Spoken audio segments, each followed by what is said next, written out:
বারাকাতুহু। আমার প্রাণের শিক্ষার্থী, শিক্ষক এবং অভিভাবক, আজ 4 ফেব্রুয়ারি 2021 বৃহস্পতিবার দাঁড়িয়েছি আমাদের স্কুলের ফেসবুক পেজ থেকে, আমাদের স্কুলের ফেসবুক গ্রুপে এসএসসি 2021 ব্যাচের পরীক্ষার্থীদের প্রস্তুতিমূলক যে পর্ব, প্রস্তুতিমূলক যে অ্যাক্টিভিটি, তার ধারাবাহিকতায় আজকের এই তৃতীয় ক্লাসে তোমাদেরকে, আপনাদের সবাইকে স্বাগত জানাচ্ছি। কেন এটা শুরু করেছি এটা ক্লিয়ার সবার কাছেই। আমি প্রথম যে লাইভটা ছিল সেই লাইভে মোটামুটি ব্যাখ্যা করেছি যে কেন, কী জন্য এই লাইভ ক্লাসের সিদ্ধান্ত এবং এই ক্লাসগুলো কিসের কারণে। স্টুডেন্ট যারা লেখাপড়া করতে চাচ্ছ, অ্যাকচুয়ালি যারা জানো যে সামনে পরীক্ষা হবে, যারা জানো যে সামনে পড়তে হবে, তারাই কেবলমাত্র ঠান্ডা মাথায় পড়াগুলোকে শান্তিমতো কমপ্লিট করার জন্য এখানে যুক্ত হয়েছ। তোমাদের সবার প্রতি অন্তরের অন্তঃস্থল থেকে ভালোবাসা, শুভেচ্ছা। আমি প্রার্থনা করছি আল্লাহ তাআলার কাছে যে ওনার রহমত তোমাদের উপর বর্ষিত হোক, তোমাদের পরিবার পরিজন আত্মীয় স্বজন সবাই ভালো আছে। হিসাব হচ্ছে কেমিস্ট্রি তৃতীয় অধ্যায় কেন চিন্তা করলাম। চিন্তা করেছি এই কারণে, কারণ তোমরা জানো সিলেবাস যেহেতু শর্ট করবে, এবং আমার হিসাব মতে যা বলে, আমি গত ক্লাসে যখন বায়োলজির দ্বিতীয় অধ্যায়টা আপলোড করেছিলাম বা আলাপ করেছিলাম, ওই যে বলেছিলাম যে বায়োলজিতে যদি একটা অধ্যায়ও থাকে যেখান থেকে পরীক্ষা হবে, সেটা হচ্ছে এই অধ্যায়। কেমিস্ট্রিতেও যদি আমি একই কথা বলি যে একটা অধ্যায় যদি থাকে যার উপর পরীক্ষা হবে, এটা হচ্ছে সেই অধ্যায়। কারণ ইন্টারমিডিয়েটে উঠলে একেবারে কেমিস্ট্রির শুরুতে যে অধ্যায়টা পড়তে হবে, মানে গুণগত রসায়ন বলো, পরিমাণগত রসায়ন তো হচ্ছে মোল নিয়ে, মোলারিটি নিয়ে, বাট গুণগত রসায়ন যদি বলতে হয়, তোমাদের এই টপিক তোমাদের সামনে আসবেই এবং এই টপিকটা তোমাদের সামনে পড়তেই হবে। সুতরাং যেহেতু তোমাদের পড়তে হবে, আমার দৃঢ় বিশ্বাস তোমরা বিন্দুমাত্র দেরি না করে, বিন্দুমাত্র কোনো কনফিউশন না নিয়ে এই অধ্যায়টাকে ভালো মতন পড়বা। আমি রিকোয়েস্ট করবো, আমি একটু অপেক্ষা করে নিই, সবাই যুক্ত হলে ইনশাল্লাহ আমি শুরু করব। অধ্যায়টার নাম কেন পদার্থের গঠন? কারণ এর আগের অধ্যায়ে আমরা পদার্থের অবস্থা পড়ি, মানে কঠিন, তরল, বায়বীয়, প্লাজমা, পদার্থের আণবিক গতিতত্ত্ব, তাপ প্রদানের লেখচিত্র, শীতলীকরণের লেখচিত্র, এই জিনিসগুলো থাকে। সো ওভারঅল যদি আমি একটু হিসাব করি, তোমাদের এই টোটাল অধ্যায়টাতে এত কিছু আছে যে আমি মনে হয় না আজকে শেষ করতে পারবো। আমি যতটুকু আলাপ করতে চাই, তোমরা জানো তোমাদের কাছে যদি বই থাকে, একটু আমার সাথে তোমরা যদি বইটা নিয়ে হাজির হও, আই গেস একটু সুবিধা করা যাবে। সো আমি অপেক্ষা করে নিচ্ছি তোমাদের সবার সাথে একটু যুক্ত হলে আমি একটু দেখে নিই মোটামুটিভাবে কারা যুক্ত হয়েছ। আমি যাদেরকে দেখতে পাচ্ছি একটু অপেক্ষা করে নিচ্ছি আমি, জাস্ট এ মিনিট।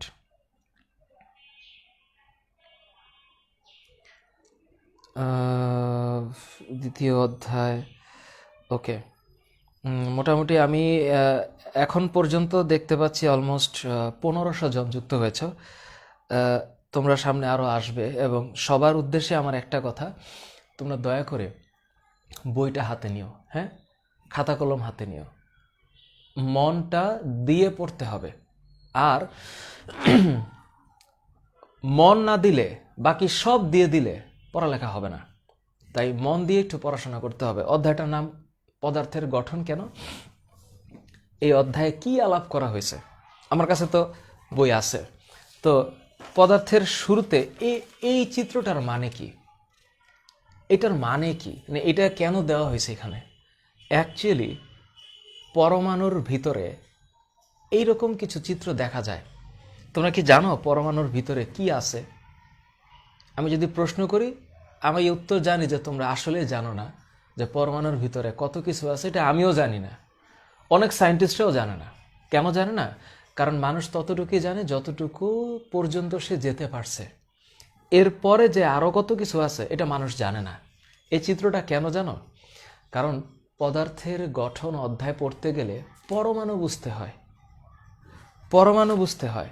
তো পরমাণু হইল অ্যাটম, যেটার কথা 1911 সাল থেকে ডাল্টন বলছে, যেটার কথা 1913 সাল থেকে নিলস বোর বলতেছে, আর 1927 সালে মানে 1924, 25, 26, 27 এই সময়গুলোতে কোয়ান্টাম বলবিদ্যা আবিষ্কার হইলো, কোয়ান্টাম ফিজিক্স, কোয়ান্টাম বলবিদ্যা।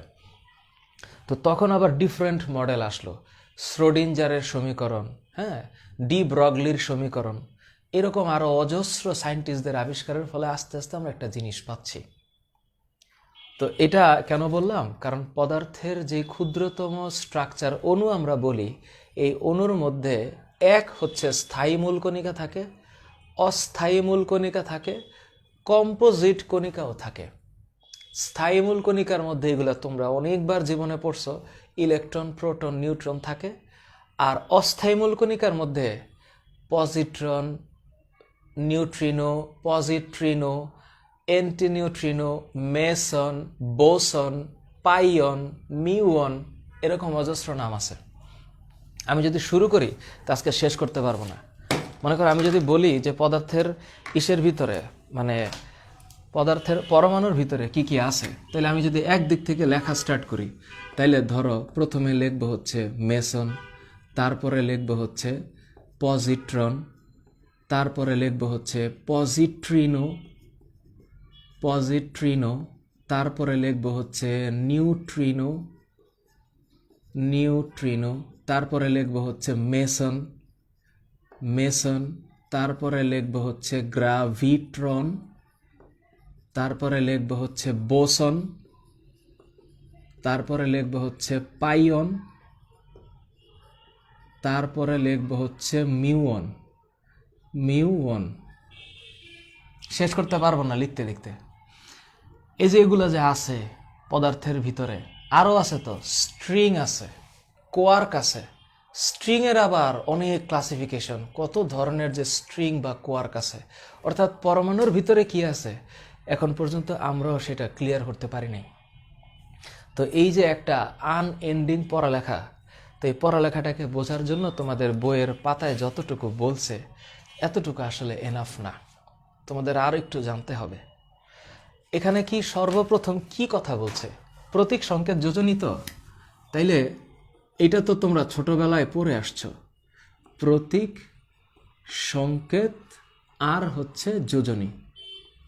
তোমরা এটা অবশ্যই ছোটবেলায় পড়ছো, এতে আমার বিন্দুমাত্র কনফিউশন নাই। এখন বিন্দুমাত্র কনফিউশন কোত্থেকে থাকবে, কারণ তোমরা আসলে যদি সত্যিকার অর্থে ভালো মতো লেখাপড়া করো, আমার তো কনফিউশন থাকার কোনো জায়গা নাই।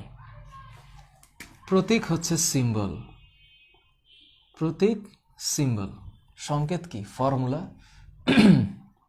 সংকেত হচ্ছে ফর্মুলা, আর যোজনী হচ্ছে ভ্যালেন্সি। এই যে তিনটা টপিক আমি বললাম, এগুলা হচ্ছে কেমিস্ট্রির ফান্ডামেন্টাল থিংস, বেসিক, কেমিস্ট্রির বেসিক। তোমরা যারা এই মুহূর্তে মেসন দুইবার লিখছি না, আচ্ছা সমস্যা নাই, তোমরা একটু দয়া করে এখন আমি যেটা পড়াচ্ছি এটা একটু মনোযোগ দিয়ে শোনো। তোমরা যতই কমেন্ট করো, আমি এই মুহূর্তে কমেন্টের দিকে নজর দিলে পড়াইতে পারবো না। তোমরা এখন দয়া করে কে কোন জায়গা থেকে যুক্ত হয়েছো এটা বলারও দরকার নেই, তোমাদের লেখারও দরকার নেই। তোমরা একটু মনে মনে আমাকে সালাম দিও, মানে মনে মনে দোয়া করো আল্লাহ যাতে আমাকে সুস্থ রাখে। আর তোমরা এইবার একটু পড়ো, হ্যাঁ। আর তোমরা যারা একটু আমার মতন শান্তিপ্রিয় আছো, তোমরা যারা একটু একমাত্রভাবে পড়তে চাও, তোমরা এক কাজ করবে, এই যে এখানে 1700 জন দেখা যাচ্ছে না, এই যে খালি কমেন্ট আসতেছে, এটার একটু সরাই দাও, এমনি করে সরাই দাও, জাস্ট সরাই দাও। তাইলে দেখবা যে কোনো কমেন্ট আসবে না এবং কারো কোনো কমেন্ট তোমার প্রবলেম করবে না। ঠিক আছে, তোমরা এখন খালি কমেন্টটাকে সুইপ করে দাও। আমি এখন আল্লাহর রহমতে যদি বেঁচে থাকি 1 ঘন্টা পড়াবো। আজকে ক্লাস শেষ হবে যতক্ষণে আমার শেষ করতে মন চাইবে, আদারওয়াইজ চলতে থাকবে। এই যে প্রতীক আর সংকেত যোজনী, এটার একটা ফান্ডামেন্টাল আইডিয়াটা হচ্ছে, প্রতীক মানে নাম সংক্ষিপ্ত রূপ, আর সংকেত মানে হচ্ছে অণুর সংক্ষিপ্ত রূপ। এখন স্যার কথাও যদি না বুঝি তাহলে শোনো, প্রতীক দিয়ে আমি নাম বুঝবো, নাম, আর কিছু বুঝবো না।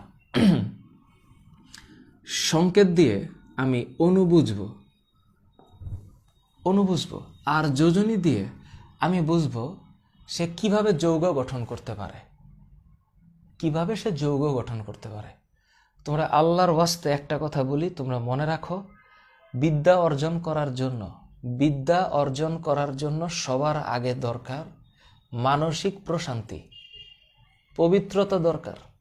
মনের মধ্যে অশান্তি রেখা পড়ালেখা হবে না। এই কারণে তোমরা একটু মনে মনে বলো, রাব্বি জিদনি ইলমা, আল্লাহ যাতে জ্ঞান দান করে। এবার একটু পড়ো। এই যে যোজনী, এটার ইংলিশ কি? ভ্যালেন্সি। এটা দিয়ে আমরা কি বুঝবো? যৌগ গঠন ক্ষমতা। যৌগ গঠন ক্ষমতা।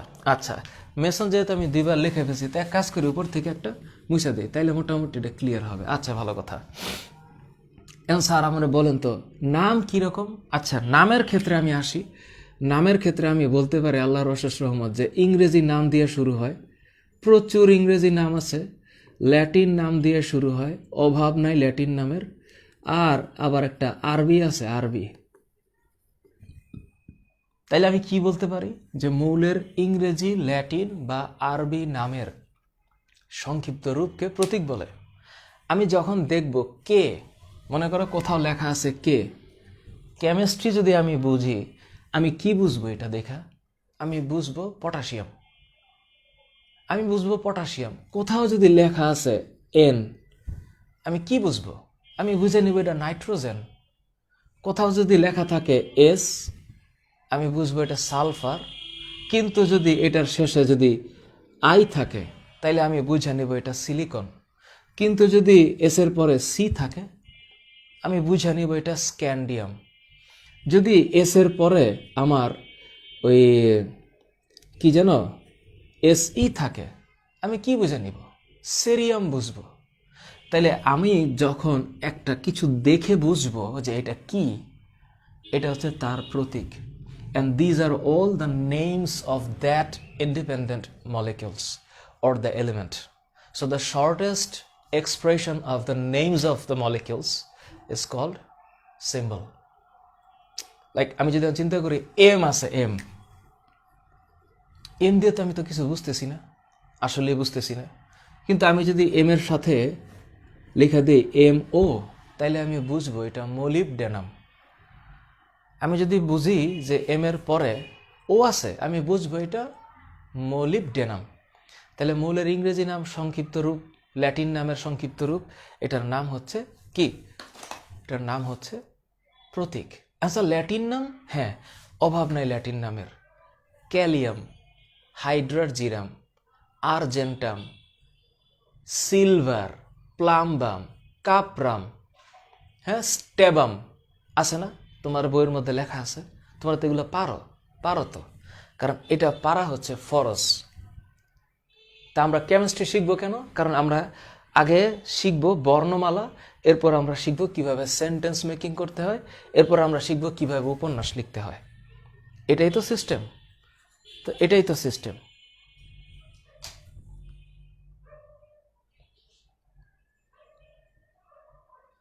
আচ্ছা, এখন আমার কথা হচ্ছে, তোমরা এখানে অলমোস্ট 2000 জন যুক্ত হয়েছ, এবং আমার বিশ্বাস যে এখানে কোনো ব্লারিং প্রবলেম নাই। কিন্তু আই থিঙ্ক এখানে কোনো ব্লারিং প্রবলেম নাই। I hope. তোমাদের যদি কারো মনে হয় একটু প্রবলেম হচ্ছে, দয়া করে একটু তোমার ইন্টারনেটটা চেক করবা। I guess there is no blaring problem.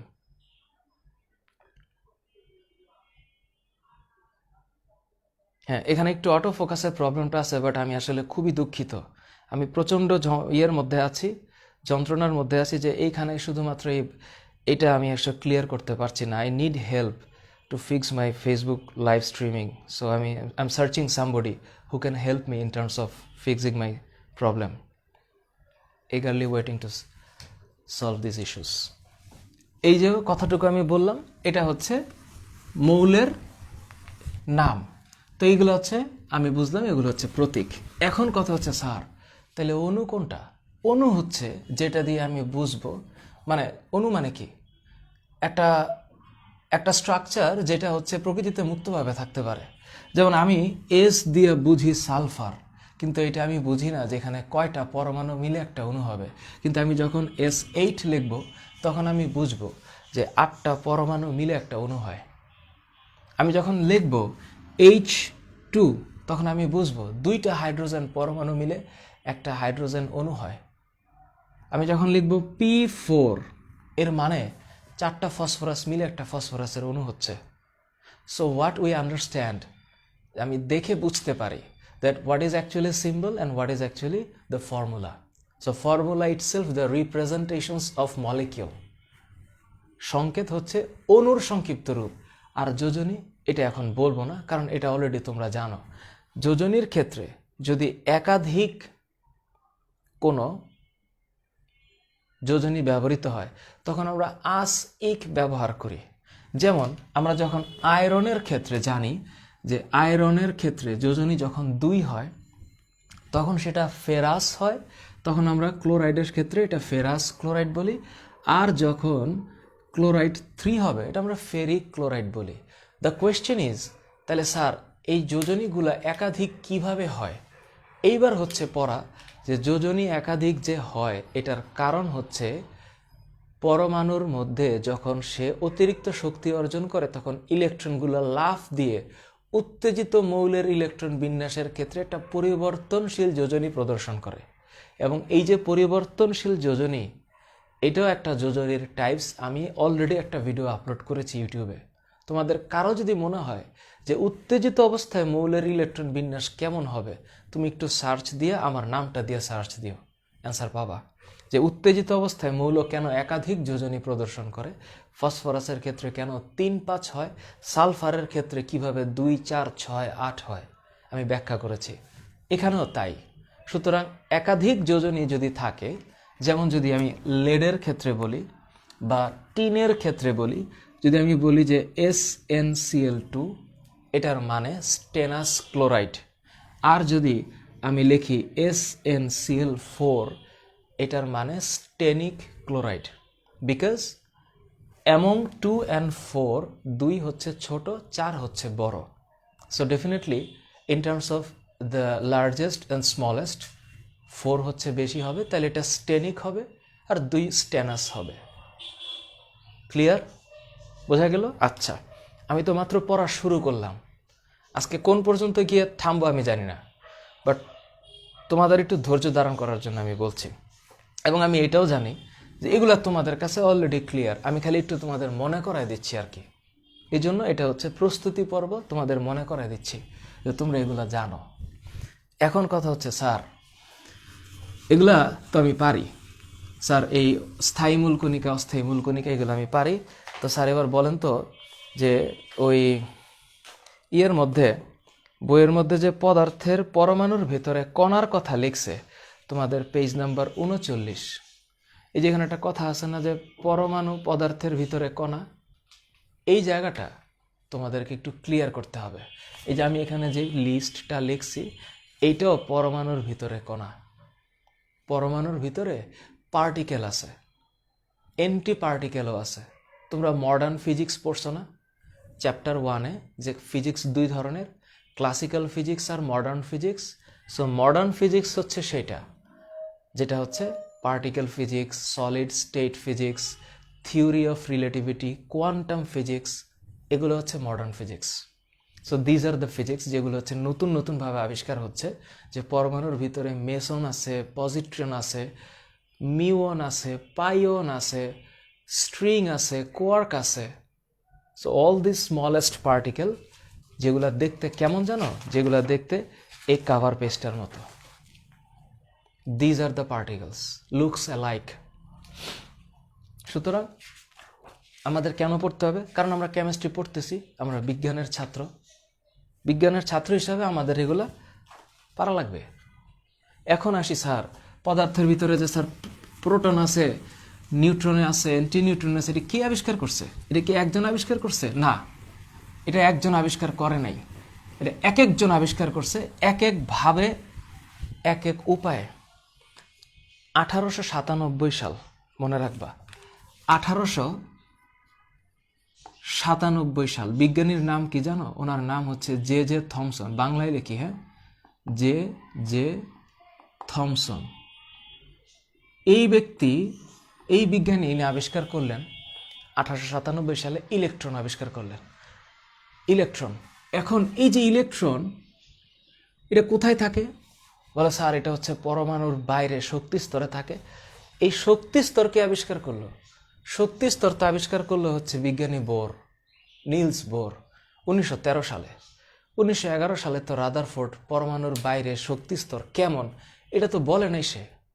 রাদারফোর্ডের পরে নিলস বোর আইসা বলল যে পরমাণুর বাইরে ইলেকট্রন একটা নির্দিষ্ট শক্তি স্তরে আবর্তন করে, স্টেশনারি অরবিট। এই কথা এসে নিলস বোর বলল, এবং সেটা হচ্ছে বৃত্তাকার। তো রাদারফোর্ডের মডেল তো হচ্ছে আমরা অ্যাকসেপ্ট করতে পারলাম না, কারণ রাদারফোর্ডের মডেলটাকে কারেকশন করে দিল নিলস বোর।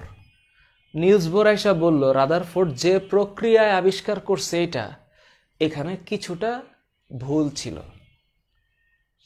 এখন কথা হচ্ছে স্যার রাদারফোর্ড কিভাবে আবিষ্কার করছে এটা? রাদারফোর্ড কেমনে আবিষ্কার করছে তোমরা এটা একটু আমি তোমাদের বলি, এটারও ভিডিও আমি দিয়েছি। এটার নাম হচ্ছে আলফা পার্টিকেল, মানে আলফা কণা বিচ্ছুরণ পরীক্ষা। তোমরা যদি এটা একটু জানতে চাও এটারও ভিডিও আমি দিয়ে রাখছি। তা এটা আমি কেন কথা বলতে চাই না, কারণ এটা ব্যাখ্যা করার জন্য আমার 30 মিনিট লাগবে। এই 30 মিনিটটা আমি এখন দিতে পারবো না। এটা আমি যেহেতু ইউটিউবে দিয়ে রাখছি তাই এটার রেফারেন্স তোমাদের আমি দিয়ে দিলাম। এখানে সে হিলিয়াম কণা 4 হিলিয়াম কণা এটাকে এত জোরে মানে নিক্ষেপ করলো যে এখানে একটা জিঙ্ক সালফাইডের পর্দা ছিল। হ্যাঁ, জিঙ্ক সালফাইড, এটা তুমি আসলে আমি তোমাদেরকে এখন শর্টলি আসলে ব্যাখ্যা করেও শান্তি পাবো না। তো যখন ও হচ্ছে আবিষ্কার করলো যে এটার ভিতরে একটা ধনাত্মক আধান বিশিষ্ট কিছু একটা আছে, তখন সে হিলিয়াম কণাগুলারে মারতে থাকলো, এখান দিয়ে হিলিয়াম কণাগুলো মারতে থাকলো।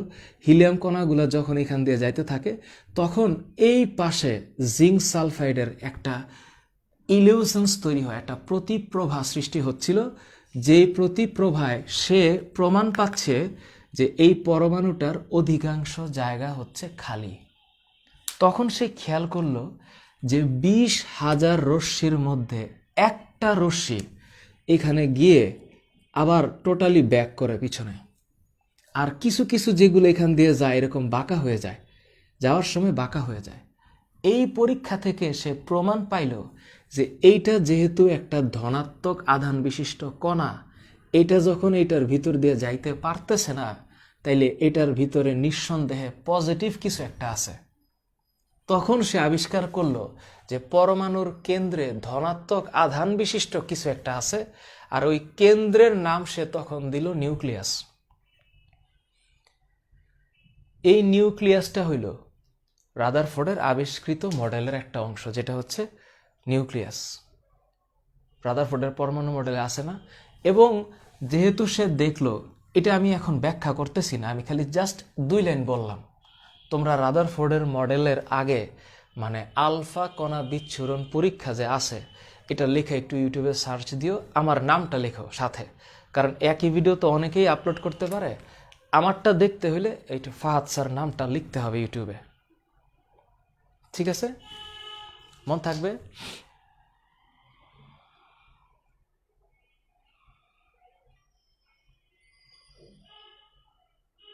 আচ্ছা, 1 মিনিট তোমরা একটু মনে রাখো এখানে যে কোনো ব্যক্তি যদি কোনো আননেসেসারি কমেন্ট করে থাকে, খুবই ফরচুনেটলি আর আনফরচুনেটলি, মানে ফরচুনেটলি হওয়ার কিছু না, that ID should be blocked. এটা কোনো ধারণা নাই, মানে কোনো ধরনের কোনো প্রবলেম নাই, আইডি ব্লক থাকবে confirm. So this is your thing. এখানে আমরা পড়ালেখার জন্য যুক্ত হয়েছি, এখানে আনন্দের বিষয় থাকবে, কিন্তু দয়া করে এখানে কোনো ধরনের প্রবলেম ক্রিয়েট করলে ডিজিটালি শুধু একটাই জিনিস করতে পারবো, ব্লক করতে পারবো। তোমরা চেষ্টা করবা এখানে যাতে কোনো প্রবলেম না হয়। আর আমার কিছু খুব ডেডিকেটেড স্টুডেন্ট আছে এই গ্রুপে, যারা আমার লাইভ ক্লাস করে, ওরা আমার খুবই আপন। ওরা ডেফিনেটলি কোনো ধরনের স্প্যাম, কোনো ধরনের প্রবলেম যে কেউ করুক, সে আইডি মুহূর্তের মধ্যে আমার কাছে চলে আসবে কনফার্ম। তোমাদের ধারণা নেই যে এখানে 1.7K এই মুহূর্তে লাইভ দেখতেছে, এর মধ্যে অন্তত 500 স্টুডেন্টই আছে আমার, যারা আমার কাছে প্রাইভেটই পড়ে, ক্লোজ প্রাইভেট পড়ে, মানে হচ্ছে ওরা আমার কাছে খুবই কানেক্টেড। সুতরাং don't make any problem in my life class. এখানে আমি বুঝতে পারতেছি যে এটা আমি আসলে এক বোঝাই হবে না। আমি তোমাদের কিছু কমেন্ট মাঝখানে দেখলাম, এটা আমি একটু খালি দেখালাম যে বিষয়টা কি। আমি এই জন্য তোমাদেরকে এই 30 মিনিট টাইমটা এখন দিতে পারছি না, যেটা আমি ইউটিউবে দিয়ে রাখছি। এখন আমি একটু অন্য কিছু বোঝানোর চেষ্টা করব। এটার নাম আলফা কণা বিচ্ছুরণ পরীক্ষা। রাদারফোর্ডের যে আবিষ্কার করেছে, মাঝখানে একটা নিউক্লিয়াস আছে এবং এই নিউক্লিয়াসের ভিতরে ধনাত্মক আধান বিশিষ্ট কণা আছে। এইবার আসি স্যার, তাহলে এবার বলেন তো, ইলেকট্রন যে আবিষ্কার করলো থমসন কত সালে? 1897 সালে। আচ্ছা, বুঝলাম স্যার। এর পরের ঘটনা কি? এর পরের ঘটনা হচ্ছে 1919 সাল। এই 1919 সালে রাদারফোর্ড, এইবার আসি, রাদারফোর্ড আবিষ্কার করলো হচ্ছে প্রোটন, যেটা হচ্ছে ধনাত্মক আধান বিশিষ্ট কণা। এইবার 1932 সালে কি হলো স্যার? 1932 সালে আরেক বিজ্ঞানীর নাম আছে, এটার নাম হচ্ছে চ্যাডউইক। এই চ্যাডউইক আবিষ্কার করলো এটা হচ্ছে নিউট্রন। তাহলে দেখো কত সালের ডিফারেন্স এক একটা আবিষ্কার হয়েছে। আর রাদারফোর্ড 1911 সালে পরমাণুর মডেল দিছে, কিন্তু প্রোটন আবিষ্কার হয়েছে 1919 সালে, মানে তার আবিষ্কারের 8 বছর পরে।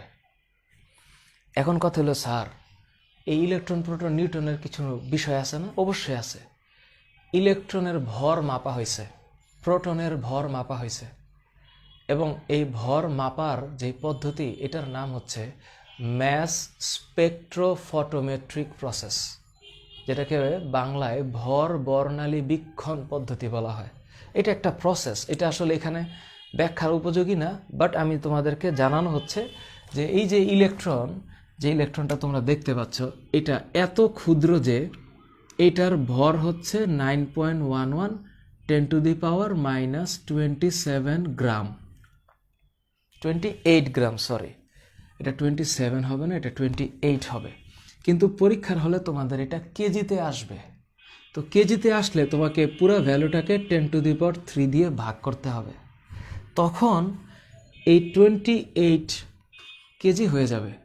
তখন ভ্যালুটা আসবে 9.11 10⁻⁻28 তো আসেই, এটা উপরের দিকে উঠলে 10⁻³ হবে।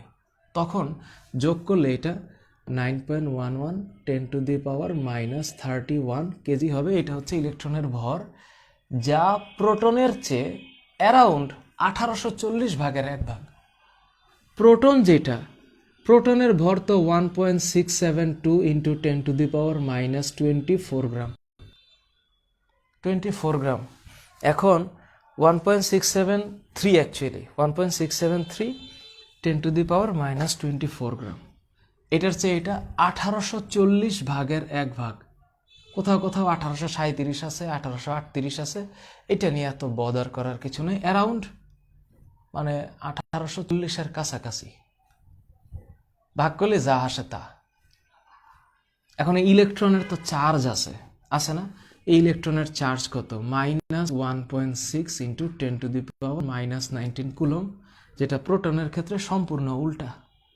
আর এই যে প্রোটনের ভর, এটা কেন মনে রাখতে হবে? কারণ ইউজুয়ালি আমাদেরকে যখন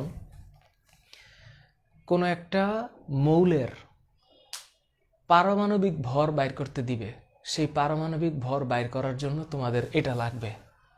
তোমাদের খুব ক্লিয়ার করে বলে দিচ্ছি, একটা মৌলের পরমাণু কতটুকু ভারী এটা হিসাব করা যায়, তার ভিতরে কয়টা প্রোটন, কয়টা নিউট্রন, কয়টা ইলেকট্রন আছে, এই হিসাব করে তার পারমাণবিক ভর বাইর করা যাবে। এখন মনে করো আমি যদি বলি এটা হচ্ছে নিউট্রন, তাহলে এটা হচ্ছে 1.675 ইন্টু 10⁻⁻24 গ্রাম। এখন আমি যদি বলি তোমাকে যে স্যার, একটা পরমাণুর মধ্যে 16টা নিউট্রন 15টা প্রোটন আছে, তার একটা মৌলের ভর কত, একটা পরমাণুর ভর কত? তাহলে তুমি তো এটা এমনি বের করতে পারবা। প্রোটন 15টা, ইলেকট্রন 15টা, নিউট্রন 16টা, সবগুলার ভর হিসাব করো, তাইলে তো তার ভর বাইরে যাবে। এখন ঘটনা হচ্ছে স্যার, তাইলে আমারে বলেন একটা পরমাণুকে প্রকাশ করার জন্য যে বুদ্ধিটা আছে সেই বুদ্ধিটা কি? এটা হচ্ছে এই অংশটুকু তোমাদের অ্যাটলিস্ট মাথায় আছে। তোমাদের পরমাণুকে এক্সপ্রেস করার জন্য একটা কায়দা আছে। সেই কায়দায় অন্ততপক্ষে 5টা আইডিয়া জানা যাবে বা পাঁচটা ইনফরমেশন জানা যাবে। পরমাণুকে প্রকাশ করার জন্য যেভাবে প্রকাশ করতে হয় সেটার নাম হচ্ছে ওই যে ভর সংখ্যা, প্রোটন সংখ্যা দিয়ে প্রকাশ করা যায়। কিভাবে জানো? অলওয়েজ রিমেম্বার ওয়ান থিং,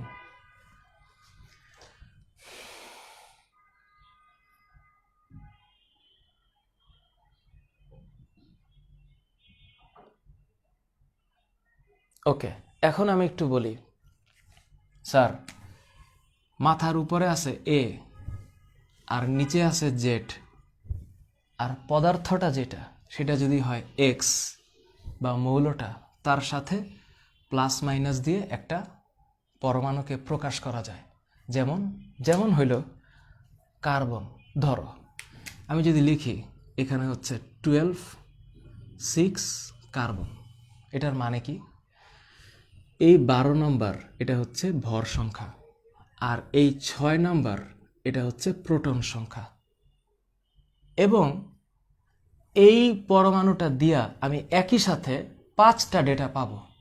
যদি আমি বলি যে আমি চাই পারমাণবিক সংখ্যা বাইর করতে, আমি চাই ভর সংখ্যা বাইর করতে, আমি চাই ইলেকট্রন, প্রোটন, নিউট্রন বাইর করতে। কেমনে দেখো, এটাকে চিন্তা করো তো। তোমার কাছে দেওয়া আছে 12 6 কার্বন। এই 12 6 কার্বনের এই 6, এটা হচ্ছে পারমাণবিক সংখ্যা জেড, তাহলে পারমাণবিক সংখ্যা 6। এই যে 12, এটা হচ্ছে ভর সংখ্যা, যার আরেক নাম হচ্ছে নিউক্লিয়ন সংখ্যা। নিউক্লিয়ন সংখ্যা যা হচ্ছে প্রোটন আর নিউট্রনের সংখ্যার যোগফল। এই ভর সংখ্যা আর পারমাণবিক ভর এক জিনিস না। আমি এটা অনেকবার করে বলতেছি, গত কয়েকদিন ধরেও বলতেছি, আজকেও বললাম। এই ভর সংখ্যা আর পারমাণবিক ভর এক না। এই ভর সংখ্যা হচ্ছে কেবল প্রোটন আর নিউট্রনের যোগফল, যেটা এখানে আছে। এই যে 12, এই 12 হচ্ছে ভর সংখ্যা। কারণ হইল এই পারমাণবিক সংখ্যা 6, এইটার মানেই হচ্ছে যে এখানে প্রোটন আছে 6টা, আর 12 থেকে 6 বাদ দিলে থাকে 6, নিউট্রন আছে 6টা। আর যেহেতু এটার কোনো চার্জ নাই, তাইলে এটার ইলেকট্রনও থাকবে 6টা। এখন যদি স্যার এমন হইতো, মনে করেন যদি ধরেন স্যার এমন হইতো যে আমি যদি বলি যে 24 12 ম্যাগনেসিয়াম 2+, এইটার কি অবস্থা খেয়াল করো। আমি যদি বলি যে পারমাণবিক সংখ্যা, তাহলে কত? 12। এই যে জেড মানে পারমাণবিক সংখ্যা 12, তাহলে পারমাণবিক সংখ্যা হবে 12। আর এই যে ভর সংখ্যা, এই যে কত? 24, তাহলে এখানে হবে 24। এই যে 12টা, এটা যে পারমাণবিক সংখ্যা, এটাই তো প্রোটন সংখ্যা, তাহলে 12 হচ্ছে আমার প্রোটন সংখ্যা। এই যে 24, এটা নিউট্রন সংখ্যা, তাহলে 24 থেকে 12 গেলে কত থাকে? 12। এটা হচ্ছে আমার নিউট্রন সংখ্যা। কিন্তু আমার প্রোটন যে 12টা, হিসাব অনুসারে প্রোটন বা ইলেকট্রনও 12টা হওয়ার কথা ছিল, কিন্তু এই যে এখানে 2+ আছে, এটার মানে ও 2টা ইলেকট্রন ছেড়ে দিছে। এই কারণে এখানে 10 হবে। 10 হবে।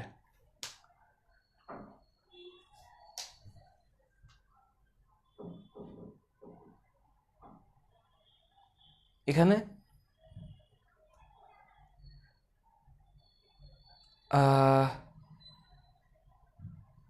1 মিনিট তোমরা একটু মনোযোগ দেয়া লাগবে। আর এটা তো আগের থেকে পড়াও লাগবে। এটা কাদের জন্য? এটা হচ্ছে এসএসসি ব্যাচের জন্য, যারা অলরেডি 2টা বছর এই অধ্যায়গুলোর উপরে পড়া হয়ে গেছে। এখন এটা যদি এরকম হয় এখন যদি স্যার একটু চিন্তা করো, আমি যদি বলি যে 37 17 ক্লোরিন মাইনাস, ওর কি অবস্থা?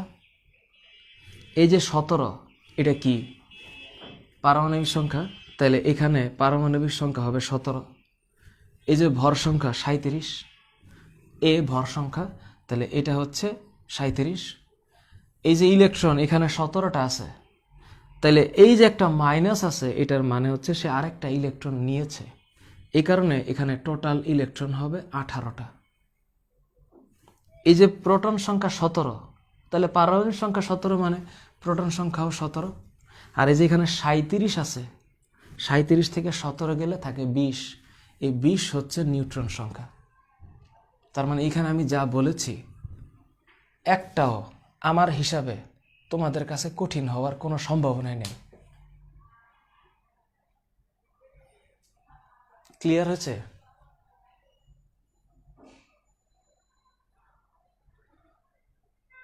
সুতরাং এখানে আমি যতটুকু বলেছি, এই যে আমার জিহাদের কাছে এগুলো খুবই সহজ। Thank you. সুতরাং জাহিদ হাসান, আফবাও নীতিটা আমি আসতেছি একটু পরে বুঝাবো। এই যে যেভাবে আমরা ইলেকট্রন বিন্যাস করি 1s2 2s2 3s2 3p6, এটাই আফবাও নীতি। আর ওই যে আমরা যে বক্স করে করি না, যে বক্সের মধ্যে একটা হচ্ছে উপরে তীর চিহ্ন আর একটা নিচে তীর চিহ্ন, এটা হচ্ছে হুন্ডের নীতি। আফবাও নীতি, হুন্ডের নীতি, পলির বর্জন নীতি, এগুলো সব হচ্ছে এই অধ্যায়েরই পড়া, তবে আরেকটা স্টেপ সামনে।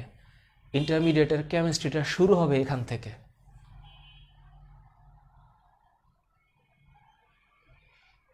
সুতরাং এগুলো তোমাদের কাছে বোঝার কথা, আই গেস এগুলো সহজ। আমি পুরা চ্যাপ্টারই তো সহজ, যারা পারো তোমাদের কাছে সহজ। আমি একটু মনে করায় দিচ্ছি তোমাদের, আমি এটা বারবার বলতেছি, কারণ আমি এখানে কোনো কঠিন এবং টিপিক্যাল বা ক্রিটিক্যাল কিছু পড়াচ্ছি না।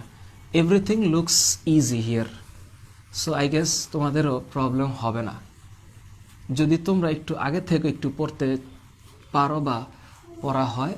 আমার বোর্ডটা একটু কালো হয়ে যাচ্ছে বিকজ এইটা খুব একটা সাপোর্ট দিচ্ছে না। আচ্ছা,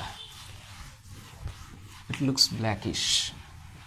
আচ্ছা, এবার আমি তোমাদের কাছে একটা রিকোয়েস্ট করব। রিকোয়েস্টটা হচ্ছে, এই অধ্যায়ে যখন আমরা পরমাণুর স্ট্রাকচারটা বুঝে ফেলি, তখন আমাদেরকে কিছু জিনিস পড়তে হয় নতুন করে। সেটা কি জানো?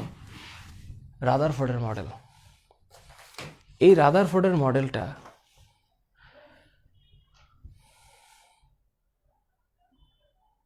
অনেকের কাছে এটা ইজি চ্যাপ্টার না, আই থিঙ্ক এটা বেটার ইজি চ্যাপ্টার।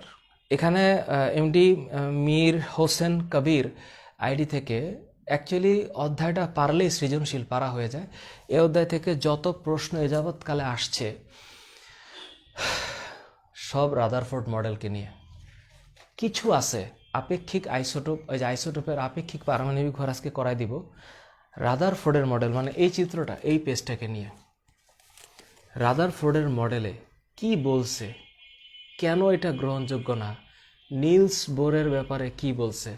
আর আমার যতটুকু ধারণা, তোমাদের অধিকাংশ স্টুডেন্টের এই 44 নাম্বার পৃষ্ঠায় আসলে আর মাথাটা ঠিক থাকে না, কিন্তু এটা আসলে কিছু না। এই 44 নাম্বার পেজের উপরেও আমি একটা ভিডিও বানাইছি, ওইটার নাম হচ্ছে ইলেকট্রনের কৌণিক ভরবেগ, যেটা বোর পরমাণু মডেলের সূত্র অনুসারে h/2π, এইচ মানে প্লাঙ্কের ধ্রুবক, ম্যাক্স প্লাঙ্ক, ওই h/2π সংখ্যক বা সংখ্যার গণিতক বা উপগণিতক হচ্ছে তার ভরবেগ, কৌণিক ভরবেগ। এটার একটা বিষয় আছে যেটা নিয়ে অনেকের টেনশন হয়। কিন্তু পরীক্ষায় কি আসে জানো?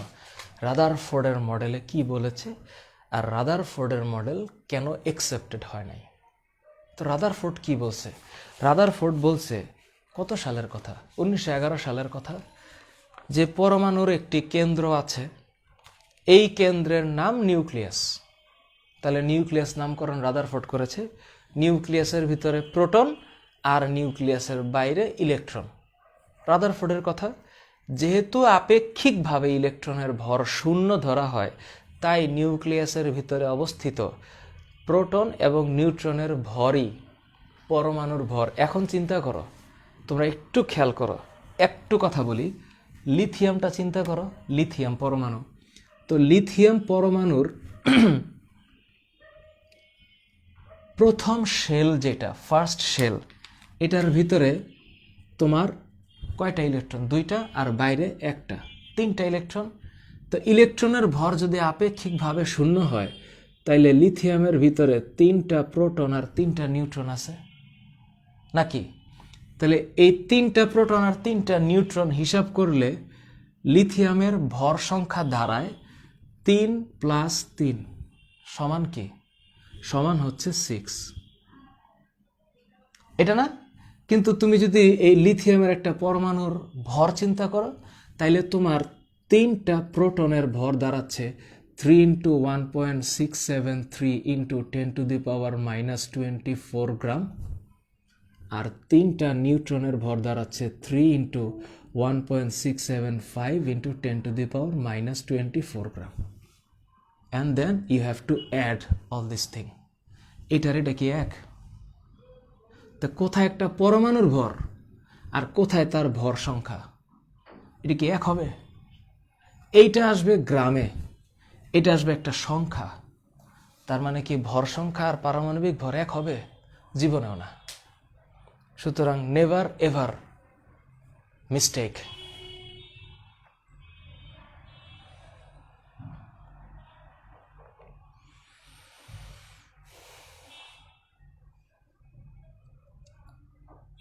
অরোরা আপু, ফাইজা, কি হয়েছে? Tasnim Lopa, thank you. তুমি এই যে যারা আফবাউ নীতি বলতেছে, ওরা যে কোত্থেকে নামটা শুনছে, কিন্তু যেখানে আফবাউ নীতিটা লেখা আছে, ওই তোমার বইয়ের ইলেকট্রন বিন্যাস আর আফবাউ নীতি একই জিনিস, যে ইলেকট্রন আগে কম শক্তি সম্পন্ন স্তরে যাবে, এরপরে বেশি শক্তি সম্পন্ন স্তরে যাবে, যেটা 3D আর 4S এর ক্ষেত্রে হয়। এই অধ্যায়ে মানে এসএসসি লেভেলে একটা কমন বিষয় না, যে ইলেকট্রন আগে কি 3Dতে যাবে না 4S-এ যাবে? তখন আমরা কি লিখি? আমরা লিখি ইলেকট্রন আগে 4S-এ যাবে, তারপরে 3Dতে যাবে। কেন? কারণ 4S-এর মোট শক্তি কম, 3Dর বেশি। কিভাবে?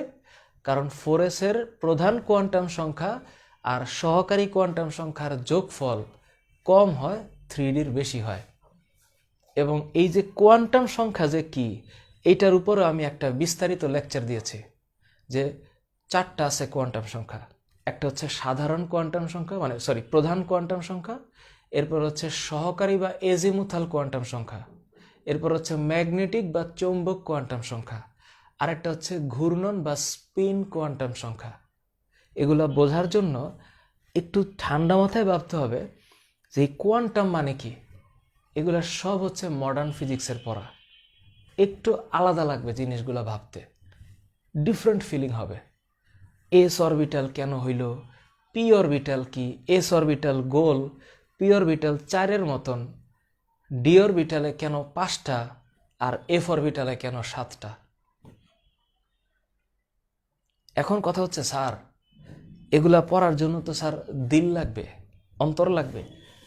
এইটা হচ্ছে একটা পরমাণুর ভর, আর এটা হলো তার ভর সংখ্যা। সুতরাং কোয়ালিটেটিভ চিন্তা করলে আমি কখনোই বলবো না যে ভর সংখ্যা আর আপেক্ষিক পারমাণবিক ভর এক। নেভার এভার এক না। আমি আসতেছি, ওই লেকচারটাতে আসতেছি। তো রাদারফোর্ড যে বলল যে পরমাণুর কেন্দ্রের নাম নিউক্লিয়াস, এবং পরমাণুর এই নিউক্লিয়াস কেন্দ্রটার ভিতরে প্রোটন আর নিউট্রন আছে, এটার মোট ভরই হচ্ছে। তারপরে রাদারফোর্ড বি নাম্বারে কি বলছে? নিউক্লিয়াস অত্যন্ত ক্ষুদ্র, ক্ষুদ্র বলে পরমাণুর অধিকাংশ জায়গা ফাঁকা। পরমাণুটাই কত ছোট, তার অধিকাংশ জায়গা ফাঁকা। এটা হচ্ছে রাদারফোর্ডের কথা। 3 নাম্বার বলছে সূর্যকে কেন্দ্র করে যেভাবে গ্রহ নক্ষত্র ঘোরে, পরমাণুর নিউক্লিয়াসকে কেন্দ্র করে ইলেকট্রন ঘোরে, এবং এইটাও অ্যাকসেপ্টেড হয় নাই। কারণ তোমরা জানো যে গ্রহের সাথে তুলনা করেছে, ওই গ্রহটা হচ্ছে নিউট্রাল চার্জড, মানে চার্জ নিরপেক্ষ, কিন্তু ইলেকট্রনের তো চার্জ আছে। সেই হিসাবে রাদারফোর্ডের মডেল যে একটা সোলার মডেল, সৌর মডেল, সূর্যের সাথে সে যে তুলনা করছে, এই তুলনাটা রাইট হয় নাই। সো এটা একটা লিমিটেশন রাদারফোর্ডের। এবং ও এটাও বলছে যে যেহেতু প্রোটন এবং ইলেকট্রনের চার্জ একে অপরের সমান ও বিপরীত, তাই পরমাণু সামগ্রিকভাবে বিদ্যুৎ নিরপেক্ষ, অর্থাৎ যতটা প্রোটন আছে ততটা ইলেকট্রন আছে, এই কারণে পরমাণুর কোনো মোট চার্জ নাই, এটা জিরো হয়। Common sense. তাহলে স্যার আইসোটোপে কি হয়? আইসোটোপে তো হচ্ছে স্যার প্রোটন সংখ্যা সমান থাকে, নিউট্রন সংখ্যা না বাড়ে, তো নিউট্রনের তো কোনো চার্জ নাই, দ্যাট ইজ ওয়াই সেখানেও পরমাণু আহিত হয় না। আর ডি নাম্বারে কি বলছে? ডি নাম্বারে বলছে যে ধনাত্মক চার্জবাহী নিউক্লিয়াসের প্রতি ঋণাত্মক চার্জবাহী ইলেকট্রনের এক ধরনের আকর্ষণ বল অনুভব করে। আকর্ষণ বল অনুভব করে কারণ কি? এটাই তো হচ্ছে কি, ওই যে সবল নিউক্লিয় বল আর দুর্বল নিউক্লিয় বল। কোথায় পড়ছো তোমরা? ফিজিক্সের বল অধ্যায়ে চিন্তা করো। ওই যে ফিজিক্সের বল অধ্যায়ে যে মৌলিক বল 4 প্রকার পড়ছো, একটা মহাকর্ষ বল, একটা তাড়িৎচুম্বক বল, একটা সবল নিউক্লিয় বল আর একটা দুর্বল নিউক্লিয় বল। এই নিউক্লিয় বলগুলোই তো এই যে এটা, যেদের মধ্যে একটা আকর্ষণ বল কাজ করতেছে। তো এখন ঘটনা হচ্ছে, এর পরের লাইনটা ইম্পর্টেন্ট, যে এই আকর্ষণ বল কেন্দ্রমুখী, এবং এই কেন্দ্রমুখী বলের কারণে পৃথিবী যেরকম সূর্যের চারদিকে ঘোরে, ইলেকট্রনও নিউক্লিয়াসের চারদিকে ঘোরে। এবং এই কথাটাও অ্যাকসেপ্টেড হয় নাই। কেন? কারণ ম্যাক্স প্লাঙ্কের একটা কথা ছিল, রাদারফোর্ডের কথা অনুসারে এটা যদি পজিটিভ চার্জযুক্ত কণা হয় তাহলে এটার বাইরে নিঃসন্দেহে একটা ইলেকট্রন আছে। তো এই ইলেকট্রন ভিতরেও আসে না, বাইরেও যায় না। কেন? রাদারফোর্ড কিন্তু এইটা যে অরবিট, এই কথা রাদারফোর্ড বলে নাই। রাদারফোর্ড কিন্তু কোনো কক্ষপথের কথা বলে নাই, ইলেকট্রন কেমনে ঘুরবে সেটাও বলে নাই। এই নেগেটিভটা, ইলেকট্রনটা কেন্দ্র থেকে বাইরের দিকে যাওয়ার একটা প্রবণতা পায়, কারণ সে একটা ঘূর্ণায়মান বস্তু হিসাবে তার কেন্দ্রের বাইরে, এটাকে বলা হয় হচ্ছে কেন্দ্র বিমুখী বল। আর এই যে প্রোটন আর ইলেকট্রন যে একজন আরেকজনকে টানে, এটা হচ্ছে কেন্দ্রমুখী বল। তো এই যে কেন্দ্রমুখী বল আর কেন্দ্রবিমুখী বল, এই F1 আর F2টা অলওয়েজ সমান এবং বিপরীতমুখী হয়। এই কারণে এই ইলেকট্রনটা তার নির্দিষ্ট কক্ষপথে ঘুরতে পারে। এটা রাদারফোর্ডের কথা। কিন্তু ম্যাক্স প্লাঙ্ক এটা কি বলল? যে একটা চার্জবাহী কণা যদি ঘুরতে থাকে তাহলে সেটা অনবরত শক্তি বিকিরণ করে এবং ক্রমান্বয়ে ক্ষুদ্রতম পরিসরে ঘুরতে ঘুরতে আইসা মশার কয়েলের মতন মাঝখানে আইসা ডুবে যাবে। তখন এটা আইসা এখানে এসে এরকম হবে। তার মানে ম্যাক্স প্লাঙ্কের কথা সত্য হইলে রাদারফোর্ডের মডেলটা অ্যাকসেপ্টেড হয় না। এবং এই কারণে রাদারফোর্ডের মডেলে কিছু সীমাবদ্ধতা থাকে। এই হচ্ছে সীমাবদ্ধতা। রাদারফোর্ডের মডেলে ইলেকট্রনের আকার, আকৃতি, কক্ষপথ নিয়ে কোনো ধারণা নাই। সৌরজগতের যে গ্রহগুলো হচ্ছে চার্জড না, আর এগুলো যে চার্জযুক্ত, এই ব্যাপারে কথা বলছে।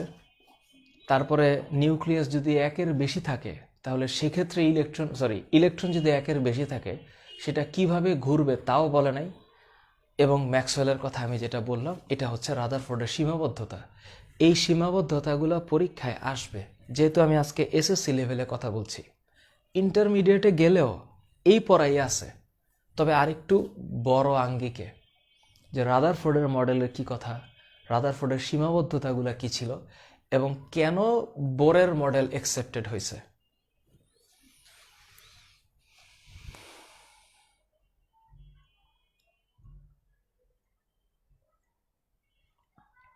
সুতরাং এখন তোমরা একটু দয়া করে একটু করে হ্যাঁ, আমি বুঝলাম না, ম্যাক্সওয়েলের তথ্য আবার এখানে কেন? আচ্ছা, একটু করে তোমাদেরকে বলি। আমি তোমাদের বিভিন্ন ধরনের প্রশ্ন আসতেছে, বাট আমি একটা নির্দিষ্ট গতিতে যাচ্ছি। সুতরাং আমার এখন পিছনে ফেরার সময়টা নাই, আমি একটু সামনের দিকে যাওয়ার চেষ্টা করছি যতটুকু আমার পক্ষে possible. This is orbit. Who said? এটা বলেছে নিলস বোর। তুমি যদি নিলস বোরের পরমাণু মডেলে যাও, এখানে লেখা আছে যে ইলেকট্রন নিউক্লিয়াসকে কেন্দ্র করে যেমন ইচ্ছা তেমন সাজো করে ঘুরতে পারে না। পারে না। এটা কিভাবে পারে? এটা পারে হচ্ছে এটা নির্দিষ্ট কক্ষপথে ঘোরে, that is called stationary orbit. এই অরবিটের কথা বোরের কাছ থেকে আসছে, এবং তখন নিলস বোরের কথা অনুসারে অরবিটগুলো এমনভাবে থাকে যেন ও একটা নির্দিষ্ট সংখ্যক ইলেকট্রনকে ধারণ করতে পারে। তোমরা একটু মনে রাখো যে যদি এটা প্রোটন হয় এবং প্রোটনের বাইরে যে পরিমাণ, মানে নিউক্লিয়াসের বাইরে যে অরবিট আছে, এই অরবিটের ক্ষেত্রে যে শেল বা অরবিট, আমরা এগুলাকে শেল বলছি, শেল, আমরা এগুলাকে অরবিট বলছি, এগুলার নাম কক্ষপথ বা শক্তি স্তর যাই বলো, these are all this thing. এবং এই শেলগুলোর একটা নেমিং আছে, এটা কে শেল, এটা এল শেল, এম শেল, এরকম। তোমরা এগুলো সবই পারো। আমার পয়েন্ট অফ ভিউ হচ্ছে এই শেলে কয়টা ইলেকট্রন থাকবে, কোন শেলে কয়টা ইলেকট্রন থাকবে, কিভাবে থাকবে, এইটাও নির্ধারণ করা হয়েছে। কয়টা ইলেকট্রন থাকবে এইটা হিসাব হবে 2n² সূত্র দিয়ে। এন মানে কি? এন মানে হচ্ছে প্রধান কোয়ান্টাম সংখ্যা, মানে কক্ষপথ সংখ্যা, এবং এন এর মান 1 2 3 4 এরকম পূর্ণ সংখ্যা হবে। তাহলে আমি যদি চিন্তা করি যে এম শেলে কয়টা ইলেকট্রন থাকে, তাহলে আমি হিসাব করব যে কে মানে 1, এল মানে 2, এম মানে 3, সো এম মানে 3। তার মানে এম শেলে যদি আমি হিসাব করি তাহলে 2 × 3² হিসাবে 18টা ইলেকট্রন থাকতে পারে, যেটাও আবার কোনো কোনো ক্ষেত্রে সত্য না, কারণ 2n² সূত্র সব পরমাণুর ইলেকট্রন বিন্যাস মানে না। তার মধ্যে একটা হচ্ছে পটাশিয়াম। কেন? কারণ এটা হচ্ছে 19। তাহলে সেই হিসাবে পটাশিয়ামের ইলেকট্রন বিন্যাস তো 2 8 9 হওয়ার কথা, কারণ সর্বোচ্চ 18টা ইলেকট্রন থাকতে পারে। কিন্তু তাইলে সেখানে 9 হয় না কেন? সেখানে কি হয়? সেখানে হয় হচ্ছে 2 8 8 1। তার মানে পটাশিয়ামের 4টা শেল। এই 4টা শেল কেন হয়? কারণ এই সর্ববহিস্থ শক্তি স্তরের ইলেকট্রনটা ও যত দ্রুত পারে রিলিজ করতে চাইয়া ও হচ্ছে ওর বাইরে 8টা বানাইতে চায়, কারণ সকল মৌল বা পরমাণু অষ্টক বানাইতে চায়।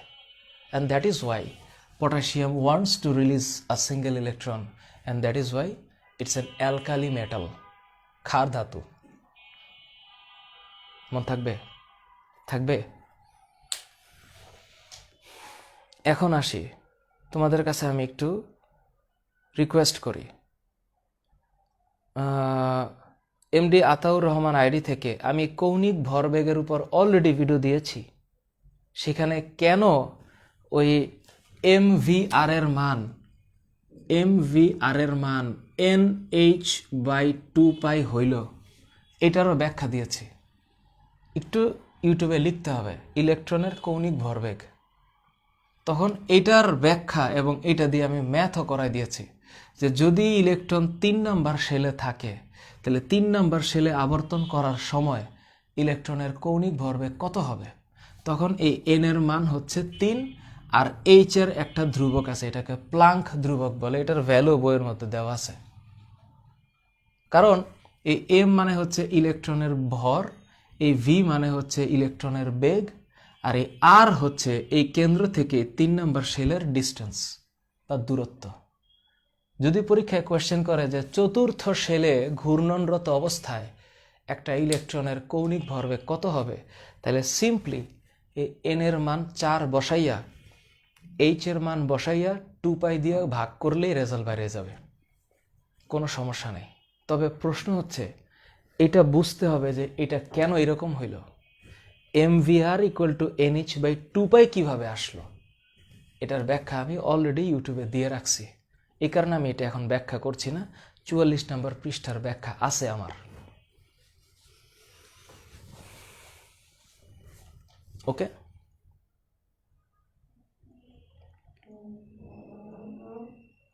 শেখ তানভীর, আমি লিখতে লিখতে তুমি একটু লিখে ফেলো। Thank you. আমার শুভ্রা চন্দা আইডি থেকে যে 6.625 into 10⁻⁻27 is a Planck constant, এটা বইয়ে আছে। Thank you. Okay, thank you. 10⁻34 actually, হ্যাঁ, ওকে। সো মোটামুটিভাবে যতটুকু দেখা যাচ্ছে বা বোঝা যাচ্ছে আমি এখানে যা বলেছি অলমোস্ট এটা সবই তোমরা জানো। এই যে আমি আবারও বলছি একই কথা, আমি খালি মনে করায় দিচ্ছি। এখন প্রশ্ন হচ্ছে যে স্যার, এই যে ইলেকট্রনের কৌণিক ভরবেগের পরে স্যার আমাদেরকে যখন ওই শিখতে হয়, মানে বোরের পরমাণু মডেল শিখতে হয়, তো বোরের পরমাণু মডেলের মধ্যে স্যার কোনটা অ্যাকসেপ্টেড? রাদারফোর্ডের বোরের পরমাণু মডেলও সংশোধিত হয়েছে, তোমাদের এটা জানা দরকার। বোরের পরমাণু মডেলও সংশোধিত হয়েছে এবং হিসাব হচ্ছে যে বোরের পরমাণু মডেলের কিছু ম্যাথ থাকতে পারে, ওই যে ওইটা তৃতীয় শক্তি স্তরে কয়টা ইলেকট্রন। এখন এই অধ্যায়ের সবচেয়ে ইম্পর্ট্যান্ট জিনিস হচ্ছে ইলেকট্রন বিন্যাস, যেটা 1s2 2s2 দিয়ে আমরা করি, এবং এটাকে বলা হয় আউফবাউ নীতি। আউফবাউ কি বলেছে? যে ইলেকট্রন আগে কম শক্তি সম্পন্ন স্তরে প্রবেশ করে। তো সেটা আমি কিভাবে বুঝবো? এটার ব্যাখ্যা আমি অলরেডি দিয়েছি, ভিডিওর নাম হচ্ছে কোয়ান্টাম সংখ্যা। আমি একটু মনে করাই দেই যে এন আর এল এর মান যোগ করতে হয়। এন মানে প্রধান কোয়ান্টাম সংখ্যা, আর এল মানে হচ্ছে সহকারী কোয়ান্টাম সংখ্যা। এল এর মান কত? এল এর মান 0 থেকে n-1 পর্যন্ত হইতে পারে। মানে কি? মানে হচ্ছে যদি এন এর মান 1 হয়, মানে প্রথম শেল হয়, তাইলে এল এর মান হচ্ছে 0। অর্থাৎ এখানে একটাই অরবিটাল আছে, এটার নাম 1s অরবিটাল। তোমরা জানো অরবিটাল মানে হচ্ছে যেখানে হচ্ছে অধিক পরিমাণে ইলেকট্রন, অর্থাৎ অলমোস্ট যদি 90 to 95% ইলেকট্রনের ঘনত্ব থাকে, অর্থাৎ পরমাণুর চারপাশে যে অরবিট আছে, যে শক্তি স্তর আছে, সেই শক্তি স্তরের কোন নির্দিষ্ট জায়গায় ইলেকট্রন পাওয়া যাবে সেটাই হচ্ছে অরবিটাল। এবং এই অরবিটাল এসপিডিএফ দ্বারা নামকরণ করা হয়েছে। এটার পিছনে আরো অনেক লম্বা ইতিহাস আছে। এটার নাম sharp, principal, diffused and fundamental.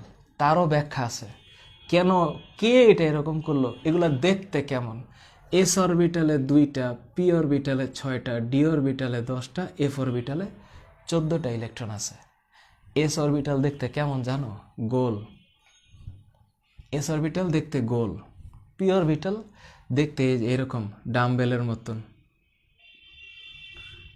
D অরবিটালের মধ্যে এরকম মনে করো যে 3টা ভাগ আছে, মনে করো এই একটা, তারপরে এই একটা, এই একটা। সুতরাং পি অরবিটালের মধ্যে এখানেও আবার ভাগ আছে, মানে আমি আসতেছি, পি অরবিটালে p x, p y, p z হয়।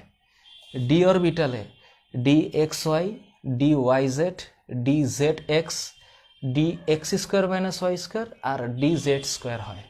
এটা কার কথা? এটা হচ্ছে হুন্ডের কথা। হুন্ডের নিয়ম অনুসারে ইলেকট্রন তার অরবিটে সর্বোচ্চ বিজোড় সংখ্যক অবস্থায় থাকে। কেমনে? আসতেছি।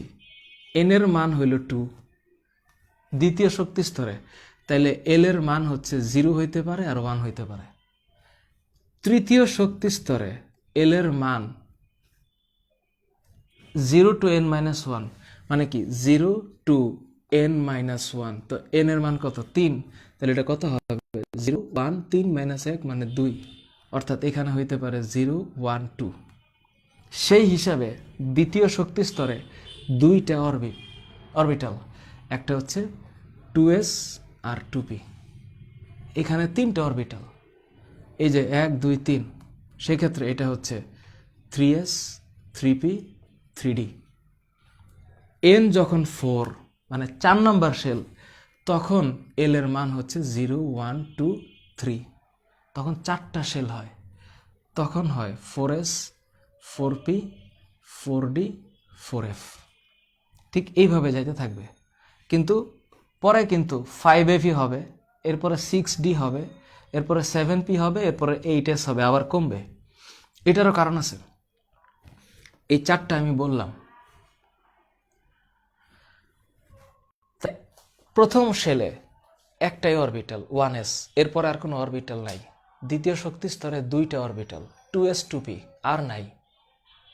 এখন ঘটনা হচ্ছে স্যার, তাহলে ইলেকট্রন বিন্যাসগুলো যে আমরা করি কিসের ভিত্তিতে করি? ইলেকট্রন বিন্যাস আমরা করি আফবাউ নীতি অনুসারে। আফবাউ নীতিটা কি? আফবাউ নীতি হইল যখন মনে করো ইলেকট্রন কম শক্তি সম্পন্ন স্তরে আগে প্রবেশ করবে।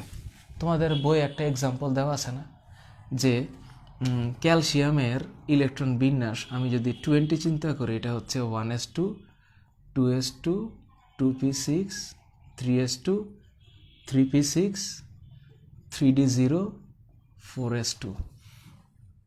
বলে স্যার এখানে তো 3d নাই, আপনাকে 3d দেওয়ার দরকার আছে? আছে। কেন ইলেকট্রন 3dতে যায় না তারও কারণ আছে। এখানে দেখো 1 2 3 4টা শেল, 4টা শেল না? ক্যালসিয়ামের 4টাই শেল। এই 3 নাম্বার শেলে মাত্র 8টা ইলেকট্রন আছে, এবং এতেই হচ্ছে ও ফিল আপ। ডি অরবিটালে ইলেকট্রন যায় না। কেন যায় না? কারণ ইলেকট্রন 3p এর পরে 4s এ যায়, 3dতে যায় না। কারণ 3d বেশি শক্তিশালী। 3dতে n+l এর মান 5 আসে, কিন্তু 4s এ n+l এর মান 4 আসে। ওই যে 4, n এর মান 4, আর s l এর মান হচ্ছে 0, তাহলে সেই হিসাবে এটা হচ্ছে 0। 4 আর 0 হচ্ছে 4। আর 3dতে n এর মান হচ্ছে 3, আর ডিতে l এর মান হচ্ছে 2, সেই হিসাব করলে এটা 5 হয়। তাই ইলেকট্রন আগে 4s এ যায়, 3dতে যায় না। হুন্ড কি বলছে জানো? হুন্ড বলছে যে এই 1s এইরকম হবে, একটা বক্সের মতন, 2s বক্সের মতন, 2p এগুলাকে বক্স মডেল বলে। তারপর 3d মানে 3 অরবিটাল, ওই যে 2p এটা হচ্ছে 3s, এটা হচ্ছে 3p, এটা হচ্ছে 3d, এটা হচ্ছে 4s, এটা হচ্ছে বক্স মডেল। এবং অবাক করা বিষয় হচ্ছে এই বক্স মডেলে যেটা হচ্ছে 1s, এখানে হচ্ছে প্রথমে হচ্ছে 2টা ইলেকট্রন, এটা 2s, এরপরে হচ্ছে 2টা ইলেকট্রন। উল্টোভাবে এটা 2p, 2pর মধ্যে 3টা আছে না, এটা হবে 2px, এটা হবে 2py, এটা হবে 2pz। তখন এখানে হচ্ছে তোমার 6টা ইলেকট্রন। এই যে 2s 3p 2p না, এটা হচ্ছে 3s, 3s এ 2টা ইলেকট্রন, এটা কি 3p। ঠিক একইভাবে এটা হচ্ছে 3px 3py 3pz, এখানে হচ্ছে 2টা ইলেকট্রন। একই রকমভাবে এটা হচ্ছে 3d, যেখানে হচ্ছে 5টা বক্স আছে। আর এই বক্সগুলো কি জানো? এই বক্সগুলো হচ্ছে 3d, এটা হচ্ছে x², sorry 3d xy, 3d xy, 3d yz, 3d zx, 3d x² minus y², আর 3d z²। এবং হুন্ডের মতবাদ অনুসারে ইলেকট্রন আগে এই সবগুলোর মধ্যে একটা একটা করে ঢুকবে, অর্থাৎ এখানে একটা, এখানে একটা, এখানে একটা, এখানে একটা, এখানে একটা। এবং এগুলা হবে কখন? আগে যখন 4s এ 2টা হবে। এবং এই কারণে কপার আর ক্রোমিয়ামের ইলেকট্রন বিন্যাসে একটা ব্যতিক্রম আছে। কপারের কত 24, আর ক্রোমিয়ামের কত 29, সরি কপারের 29, ক্রোমিয়ামের 24। তো ক্রোমিয়ামের যে 29, সেইখানে লাস্টে গিয়ে কি হয়? ক্রোমিয়ামের যে 29 লাস্টে গিয়ে কি হয় মনে আছে? তোমরা তো এই সাধারণ এই ইলেকট্রন বিন্যাসগুলো পারো, মানে এগুলো তো কোনোটাই তোমাদের না পারার কথা না। তোমরা যখন ক্রোমিয়ামের ইলেকট্রন বিন্যাস করো কি লেখো? ক্রোমিয়ামের ইলেকট্রন বিন্যাসে লেখো না এটা 24, যে এটা হচ্ছে 1s2, এটা 2s2 2p6 3s2 3p6, তারপরে হচ্ছে এইখানে আমার 3d দিতেই হবে, কিন্তু আমি এখানে 4s-এ যাব। তো আমার এই পর্যন্ত হয় 18, আর দিতে হয় 6টা। তো আমি যদি এখন এখানে 2 দেই, তাইলে আমার এখানে 4 দিতে হয়, যেটা সম্ভব না, কারণ আগে এরকম হইতে হবে। এই কারণে এই 3d-তে এই 4টা ইলেকট্রন হইয়া এখানে 4s-এ 2টা হইতে পারে না। এই পারে না বিধায় এই 4s-এর একটা ইলেকট্রন এখান থেকে সরে যায়, সরে এইখানে এসে একটা থাকে। এই কারণে এই 3d অরবিটালে 5টা ইলেকট্রন আগে দিতে হবে। এখানে এই জন্য এখানে 5 হবে, আর এখানে 1 হবে। এখানে হবে 5, এখানে হবে 1। এটাকে বাংলায় বলা হয় অর্ধপূর্ণ, ইংলিশে বলা হয় হচ্ছে হাফ ফিল। Half fill. আর যদি আমি কপারের চিন্তা করি, হুইচ ইজ 29, ঠিক এই পর্যন্ত আসবে, আইসা এই 3d-তে আসবে, 4s-এ আসবে। সেই হিসাবে এখানে 2 দিয়ে এখানে 9 দেওয়া যায় না, এখানে দিতে হয় 10, আর এখানে দিতে হয় 1, and this is called fulfil বা পূর্ণ, ডি অরবিটাল পূর্ণ। এই কারণে এটা হচ্ছে ফুলফিল। তাহলে যখন এই ব্যতিক্রমী ইলেকট্রন বিন্যাসগুলো আমরা দেখি, আমাদের বুঝে নিতে হবে, এই যে আমি এখানে যে বক্স মডেল আঁকাইলাম, এটা হচ্ছে হুন্ডের নীতি। হুন্ডের কথা হচ্ছে এই যে এই কারণে এটা হয়েছে যে ওরা আগে সর্বোচ্চ অযুগ্ম মানে বিজোড় হয়ে থাকতে চায়। কারণ প্রত্যেকটা যদি বিজোড় হয়, তাহলে এখানে আমার যোজনী হয়ে যাবে 1 2 3 4 5 6, 6 যোজনী হইতে পারে। কারণ এখানে প্রত্যেকটা ঘরে আরও একটা করে ইলেকট্রন ঢুকতে পারে। যেমন সালফারের ক্ষেত্রে যোজনী 6 হয়, বিকজ ওর তখন 6টা অযুগ্ম ইলেকট্রন থাকে। বোঝা গেল? পারবা? তোমরা যে এই রাতে 11:15টায় অলমোস্ট 1200 জন যুক্ত হয়েছ, মানে আমি প্রথমে ছিল, আস্তে আস্তে কমতেছে, কারণ হচ্ছে সবার পক্ষে আসলে একসাথে থাকা, যেহেতু এটা পাবলিক লাইভ, তোমাদের যাদের ইচ্ছা হবে থাকবে, যাদের ইচ্ছা হবে না থাকবে না, যেহেতু এখানে কোনো বাধা ধরা নাই। তারপরে যে তোমরা এই 1200 জন এই রাতের বেলা এত রাতে আমার সাথে যুক্ত হয়েছ, এটা আসলেই প্রমাণ করে, বরাবরের মতো বলছি, যে তোমাদের ভালোবাসা আছে লেখাপড়ার প্রতি। এবং আমি আল্লাহ তাআলার কাছে আবারও দোয়া করি, আল্লাহ যদি আমার জীবনের একটা কাজ কবুল করে থাকে, এটার উসিলায় যেন তোমাদের সবার অন্তত বিদ্যা অর্জনের রাস্তাটা জানে। বিদ্যা অর্জনের রাস্তা কখনো সহজ হয় না, কিন্তু তোমরা যেন সাকসেসফুল হও। কারণ আমি যতটুকু আমার জীবনে এই পর্যন্ত পেরেছি, আমার বিশ্বাস আমার জায়গা পর্যন্ত আসতে আসতে তোমরা আমাকে অনেক আগে ছাড়াই দিবা। হ্যাঁ, কারণ মানুষ কতটুকু সাকসেসফুল হয়েছে এটার কোনো মানে বিচার আমার কাছে নাই। কি দিয়ে বুঝবো সাকসেসফুল হয়েছে? হ্যাঁ, মানে এই কারণে আমি চেষ্টা করি যে অন্তত পক্ষে এই আমার কথা যাদের কাছে পৌঁছায়, এরা যাতে এক একজন অনেক বড় কিছু হয়, সাথে আমিও যাতে আমার জীবনে কিছু করতে পারি। সো আমিও in the middle age of my life, so I am trying also আমার নিজের জীবনও যাতে ডেভেলপমেন্ট হয়। সুতরাং আমি এটাই চাই না যে কেবল তোমরাই ডেভেলপমেন্ট করো, আমারও ডেভেলপমেন্ট দরকার। সো সবাইকেই চেষ্টা করতে হবে, এটাই হচ্ছে কথা। মানে টিচার হিসাবেও আমার চেষ্টা থাকে প্রতিনিয়ত নিজেকে আপগ্রেড করা, স্টুডেন্ট হিসাবেও তোমাদের চেষ্টা থাকবে তোমাদেরকে আপগ্রেড করা। সো ইটস অল অ্যাবাউট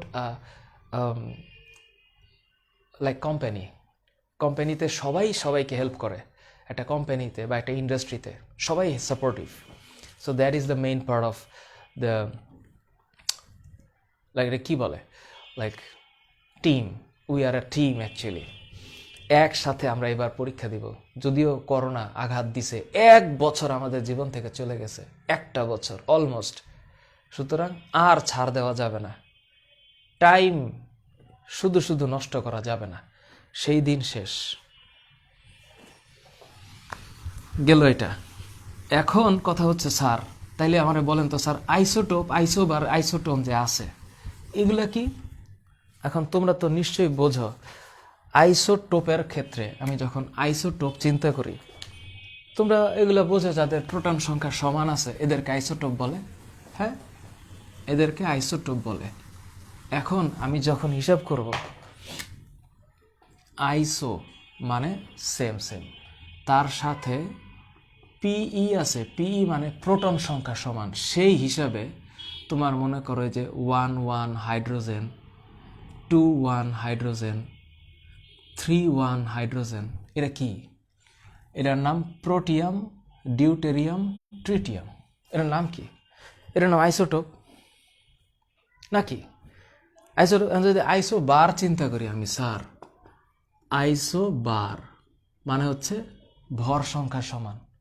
তো এরকম একটা ভর সংখ্যা সমান বলেন তো, 6429 কি এটা? এটা কিন্তু কপার। আবার যদি চিন্তা করি 6430, এটা কি জিঙ্ক? এটা কিন্তু আইসোবার। কেমনে? এই যে দেখো ভর সংখ্যা সমান,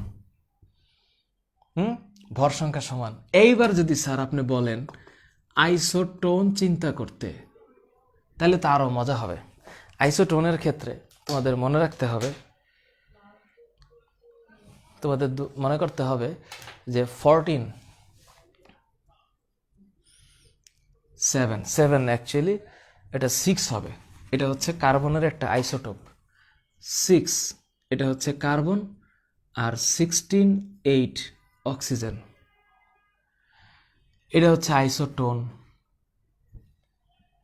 এটা আইসোটোন কার্বনের, এটা কিন্তু আইসোটোপ 14 কার্বন। এটা এমন একটা আইসোটোপ যেটা দিয়ে পৃথিবীর এইজ নির্ধারণ করা যায়, এইজ অফ আর্থ, পৃথিবীর বয়স কত, এটা এই আইসোটোপ দিয়ে টের পাওয়া যাবে।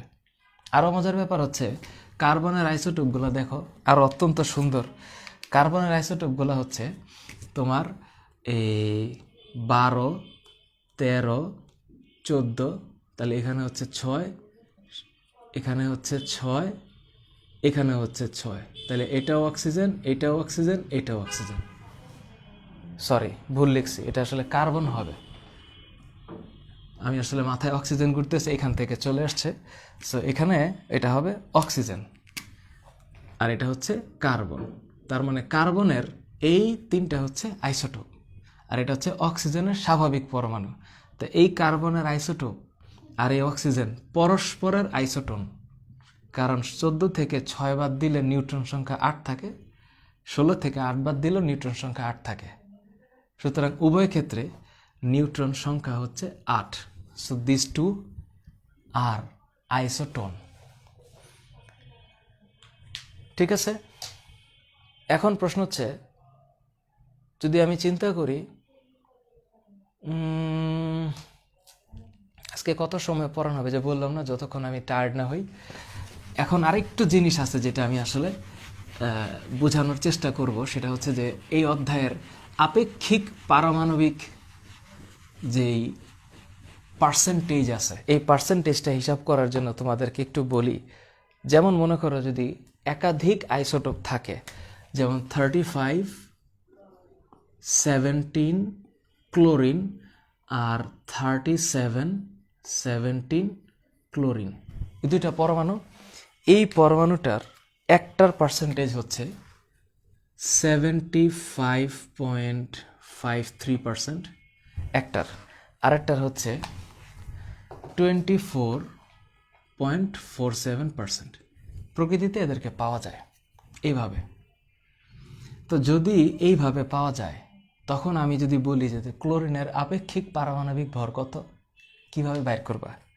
এই আপেক্ষিক পারমাণবিক ভর বাইর করার বুদ্ধি হচ্ছে এই যে 35 না ভর সংখ্যা, এই 35 যে ভর সংখ্যা, এটার সাথে এই পার্সেন্টেজটা টুকুস করে গুণ করে দিবা, তার সাথে ওই যে উপরে যে ভর সংখ্যাটা আছে 24.47 গুণ করে 100 দিয়ে ভাগ করে দিতে হবে।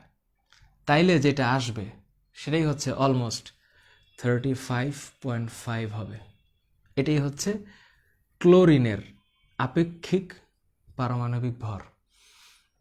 সুতরাং যদি কোনো মৌলের আইসোটোপ প্রকৃতিতে যত পার্সেন্ট পাওয়া যাবে, সেই পার্সেন্টের হিসাব করে আমি তার আপেক্ষিক পারমাণবিক ভর বের করতে পারবো। মন থাকবে? আরও আছে। যদি আমি এই চিন্তা করি যে আমি যদি অক্সিজেনের চিন্তা করি, অক্সিজেন কত হয়? 16, 17, 18 না?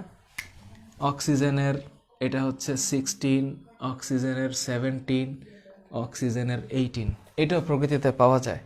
একটা হচ্ছে 99.76%, খেয়াল করে 99.76%, আরেকটা হচ্ছে 0.037%, আরেকটা হচ্ছে 0.204%। প্রকৃতিতে এই অক্সিজেনগুলোকে এইরকম পর্যায়ে পাওয়া যায়। প্রত্যেকটারই হচ্ছে প্রোটন সংখ্যা 8, তার মানে এটা হচ্ছে 8, এটা 8, এটাও 8, কিন্তু এটা হচ্ছে 16, 17, 18। তাহলে 16 অক্সিজেনের যে পরমাণুটা, সেটা প্রকৃতিতে অলমোস্ট 99.76% পাওয়া যায়। আর এই যে 17 নম্বর ভর সংখ্যা বিশিষ্ট অক্সিজেন, এটা পাওয়া যায় 0.037%। তো যেই পার্সেন্টেজ পাওয়া যাবে সেটাকে জাস্ট তার ভর সংখ্যা দিয়ে গুণ করে আমি 100 দিয়ে ভাগ করে দিব, ডান। তখন কি হবে? এটা কি হবে? 16 into 99.76 plus 17 into 0.037 plus 0.204 into 18 whole together 100। তুমি এটা করে দেখো, নিয়ারলি 16 বা 15.5, 15.99 আসবে, which is around 16। সো এটা হচ্ছে লাস্ট টপিক। যদি একাধিক আইসোটোপের শতকরা পরিমাণ দেওয়া থাকে, so we can find out the atomic mass, relative atomic mass. এটাকে বলা হয় কি? আপেক্ষিক পারমাণবিক ভর। সুতরাং আমি যতটুকু আজকে বললাম, এই বলার পরে তোমরা যতটুকু বুঝলা এটা মাথায় রেখো। আর তোমরা মনে প্রাণে যারা আসলে লেখাপড়া করার উদ্দেশ্যে, আমার সামনে তো অবশ্যই লেখাপড়ার উদ্দেশ্য ছাড়া কেউ ইউজুয়ালি থাকে না, মানে এটা এখন পর্যন্ত আসছে বিকজ আল্লাহ তাআলার একটা রহমত আছে, এটা আমি বিশ্বাস করি। এবং সেই বিশ্বাসের উপর ভিত্তি করে তোমরা যারা এই রাত 11টার সময় এই যে 1200 জন এখনো দেখতেছো, তোমাদের কাছে আমার আমি সৃষ্টিকর্তার কাছে দোয়া করা ছাড়া আমার কাছে আর কোনো উপায় নেই। আর আমি আগামীকালকে শুক্রবার দিন আমি লাইভে আসতে পারছি না। আগামীকাল শুক্রবারে আমি লাইভে আসতে পারছি না। I have some important task to complete. আমি ইনশাল্লাহ রবিবার দিন আসব। তোমাদেরকে রবিবার দিন আমি ফিজিক্স পড়াবো। ফিজিক্সের কেমিস্ট্রি তো পড়াইলাম, কেমিস্ট্রির সাথে তোমাদেরকে বায়োলজি পড়াইছি, কেমিস্ট্রি ফিজিক্সের 1 নম্বর চ্যাপ্টারটা পড়েছি, এবার ফিজিক্সের গতীয় অধ্যায়টা পড়াবো।